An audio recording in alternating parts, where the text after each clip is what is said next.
Hi guys, तपाईँलाई स्वागत छ मेरो युट्युब च्यानल फ्यामिली सपोर्ट किचनमा। साथीहरू, आज हामीले बनाउने छौँ विशेष गरी पूजाआजा र चाडपर्वमा युज हुने अर्थात् प्रयोग हुने फिनी रोटी। यो बनाउन एकदम सिम्पल हुनुको साथसाथै खाँदाखेर पनि एकदमै मिठो हुन्छ। यहाँ मैले सुकाएर राखेको मैदा छानेर राखेको छु। अब यसमा चाहिँ मैले थोरै थोरै गरेर पानी राखेर डो बनाउने छु। यहाँ मैले 800 ग्राम मैदा लिएको छु भने मैले पानी चाहिँ यहाँ 300 ग्राम जति मैले युज गर्नेछु। यसरी मजाले हल्का हातले सुरुमा मजाले पिठोलाई उल्टाइ पल्टाइ गर्नुपर्छ र आफूलाई ठिक्क अब चाहिँ डल्लो बन्छ भन्ने लागिसकेपछि त्यसपछि यसलाई चाहिँ मुक्का हानेर मजाले डल्लो बनाउनु पर्छ। यसरी डल्लो बनाउँदा एकदम सजिलो हुन्छ। सुरुमै तपाईँले डल्लो बनाउनु भयो भने एकदमै गाह्रो हुन्छ मैदा मुस्नलाई है। ल हेर्नुहोस् त कति सिम्पल तरिकाले एकैछिनमा हाम्रो फिनी रोटीको डल्लो बनेर रेडी भयो है। अब यसमा चाहिँ मैले थोरै घिउ राख्ने छु हैन। घिउ चाहिँ मैले पगालेर राखेको छु, तपाईँले सुरुमा पनि राख्न सक्नुहुन्छ है। यो फिनी रोटीको डल्लो भनौँ अर्थात् डो चाहिँ हामीले समोसा भन्दा केही नरम बनाउनु पर्छ भने नर्मल मोमो लगाउने भन्दा थोरै टाइट किसिमको बनाउँदा एकदम राम्रो हुनेछ। यसलाई मैले अब 15-20 मिनट रेस्ट गर्न दिनेछु भने अब अर्को साइडमा मैले साठो बनाउँदैछु। साठो बनाउन मैले यहाँ 3 टेबल स्पुन जति मैले घिउ राखेँ। अब यसलाई चाहिँ मैले एकदम राम्ररी यसरी फिट्नेछु।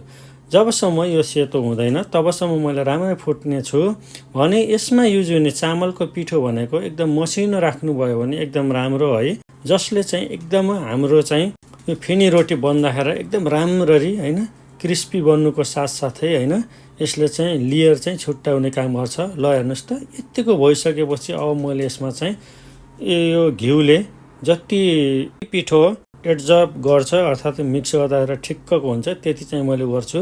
यहाँ चाहिँ मैले सुरुमा 3 चम्मच जति मैले राखेर यसरी मजाले मिक्स गरेँ है। त्यसपछि चाहिँ अब हेर्दै जानुहोस् अलि पातलो जस्तो लाग्यो मलाई। त्यसै गरी मैले यहाँ चाहिँ एट लास्टसम्म मैले 6 चम्मच जति मैले यसमा युज गर्छु। ल हेर्नुहोस् यो 4 चम्मच राखेपछि पनि अलि पातलो भयो। त्यसपछि मैले लगातार 2 चम्मच यसरी राखेँ। यतिको गराइसकेपछि अब मैले एकदम राम्ररी फिट्छु हैन। फिटिसकेपछि ल हेर्नुहोस् यतिको भइसक्यो हैन। अब यसलाई चाहिँ मैले पुनः ढाकेर यसलाई पनि रेस्ट गर्न छोडिदिन्छु।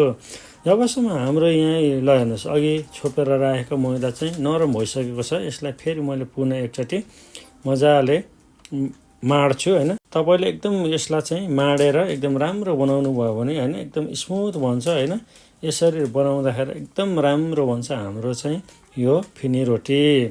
एकछिनपछि अब मैले यसमा अर्को साइडमा मैले तेल बसालेँ। तेलमा मैले यो आरुमी अर्थात् यो बास्नाको लागि मैले घिउ राखेँ अर्थात् चोख्याउन भनौँ न। चाडपर्वमा युज हुने भएको हुनाले सबै त अब घिउमा बनाउन सकिँदैन, तेलमा बनाएँ हैन। त्यस कारणले गर्दा थोरै घिउ राखेर मैले यसलाई चाहिँ चोख्याउनको लागि तताउन बसालेँ र मैले अकर्डिङ अघि बनाएको मैदालाई मैले 6 पिसमा यसरी मजाले बाँडेँ। यो चाहिँ 800 ग्रामको मैदाबाट बनाएको है गाइज। अब यसलाई चाहिँ मजाले यसरी पिठो लगाएर बुको पिठो लगाएर अब उल्टाइ पल्टाइ गरेर अब यसलाई चाहिँ मैले बेलनले यसरी मजाले फैलाएँ है।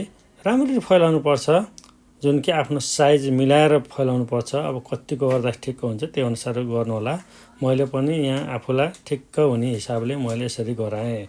तपाईँले अब यसमाथि साठो हल्का थोरै लगाउनु होला है। यहाँ चाहिँ मैले थोरै बढी लगाएको छु। बढी लगायो भने के हुन्छ भने हामीले बनाएको फिनी रोटी चाहिँ क्रिस्पी हुँदैन है। यसरी मैले चाहिँ मजाले चारैतिर लगाएँ। तपाईँले यसलाई चाहिँ चारैतिर साइड काटेर मिलाएर पनि गराउन सक्नुहुन्छ है। 4 कुने बनाएर मैले चाहिँ यत्तिकै बनाउँदैछु। ल हेर्नुहोस् यसरी मजाले साइडबाट यसरी फोल्डिङ गर्दै जाने। तपाईँलाई मैले अर्को स्टाइलबाट पनि सानो एकदम है एकैचोटि खान मिल्ने फिनी रोटी अर्थात् मिनी फिनी रोटी पनि बनाएर देखाउने छु। लास्टसम्म हेर्नुलाई भिडियो है। ल हेर्नुहोस् यसरी साइड मिलाएर यसरी मजाले हैन जुन हामीले कभर गरेको लास्टको भाग हुन्छ नि त्यसलाई चाहिँ एकदम तल राखेर अब यसरी माथिबाट हल्का थिचेर अब साइडको भाग हैन मिलाएर ल हेर्नुहोस् यसरी पिठो राखेँ। अब यसरी साइडको भागमा 3 औँलाले यसरी तपाईँको औँलाले नापेर यसरी टक्क काट्नुहोस् हैन। ठिक्क हुन्छ हैन। त्यसपछि चाहिँ यसलाई चाहिँ अब प्रत्येकलाई यसरी मजाले साइडबाट यसरी बन्द गरिदिनुहोस्। यसरी बन्द गर्नाले के हुन्छ भने साइडबाट देखिँदैन भन्ने हो। यदि तपाईँले चाहनुहुन्छ भने यसलाई चाहिँ बन्द नगरिकन पनि गराउन सक्नुहुन्छ है। त्यही हो, साइडबाट अलिकति पत्र देखिन्छ हैन भन्ने मात्रै हो, नत्र यसले खासै केही फरक पर्दैन हैन। यसरी बनाइसकेपछि अब मैले यसलाई चाहिँ यसरी मजाले बेलनले बेलिसकेपछि मैले यहाँ अब आफूलाई चाहिने जति, अब तपाईँहरूले 3टा पनि बनाउन सक्नुहुन्छ, 4वटा नि बनाउन सक्नुहुन्छ, जति चाहिन्छ त्यति बनाउनु होला। यसरी काट्नु होला।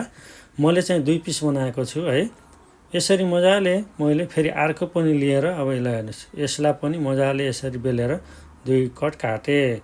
यसै गरी मैले सबै फिनी रोटी काटेर यसरी मैले एउटा ट्रेमा राखेँ हैन। ल हेर्नुहोस् त कस्तो राम्रो देखिएको छ हैन ट्रेमा राख्दाले। यसरी राखिसकेपछि मैले पुनः अर्को डल्लोलाई पनि यसरी लिएर ल हेर्नुहोस्, यसको त्रिकोणाकार स्टाइलमा काटेँ। यो चाहिँ एक गाँसमा खान मिल्ने हिसाब किताबको मैले हिसाबले बनाएको छु है फिनी रोटी। ल हेर्नुहोस्, यसरी सबै काटिसकेपछि अब मैले चाहिँ यसलाई चपस्टिकको सहायताले बिचमा थिचेर यसरी फुल जस्तो बन्छ है। र तपाईँले यदि पाक्दैन जस्तो लाग्छ भने त्यो जुन हामीले यसरी थिचेको हुन्छ नि, थिचेको भागमा बिचमा कट गर्न पनि सक्नुहुन्छ। जसरी हामीले फिनी रोटी अघि काटिएको थियो त्यसरी नै बिचमा नछुडिने गरेर काट्नु होला। एकदम राम्ररी पाक्छ, एक गाँसमा खान नि सजिलो हुन्छ र यो नयाँ स्टाइल पनि हुन्छ गाइज है। हेर्दा पनि एकदम राम्रो देखिन्छ है।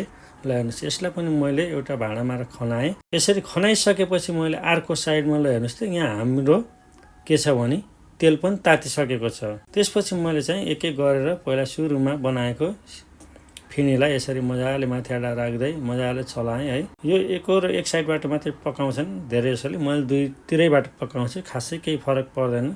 हल्का रातो हुन्छ भनेर हो हैन, कि त हल्का कम आँचमा बनाए नि हुन्छ। मैले यहाँ मिडियम टु हाई लोमा बनाएको छु हैन यो फिनी रोटी। यसरी मैले प्रत्येक फिनी रोटी बनाएँ है एक एक गरेर। ल हेर्नुहोस् त कस्तो राम्रो देखिएको छ। त्यसै गरी मैले फ्लावर टाइपको पनि अब फिनी रोटी बनाउने छु है। त्यसको लागि मैले अघि बनाएको ससाना फ्लावर टाइपको मैले फिनी रोटीलाई यसरी मजाले तेलमा राखेँ र मजाले यसलाई चाहिँ उल्टाइ गर्छु है। अब एकैछिन पाकिसकेपछि, नत्र भने चाहिँ के हुन्छ भने यो अघि बनाएको जोइनबाट फुस्किन नि सक्छ हैन। एकछिन पाकिसकेपछि तपाईँले यसरी मजाले चलाउनुहोस् हैन।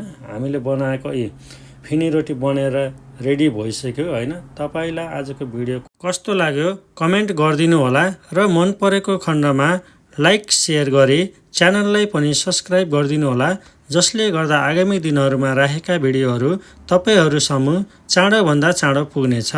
यतिन्जेल हाम्रो भिडियो हेरेर सहयोग गर्नुभएकोमा तपाईलाई धेरै धेरै धन्यवाद। Have a nice day, good by.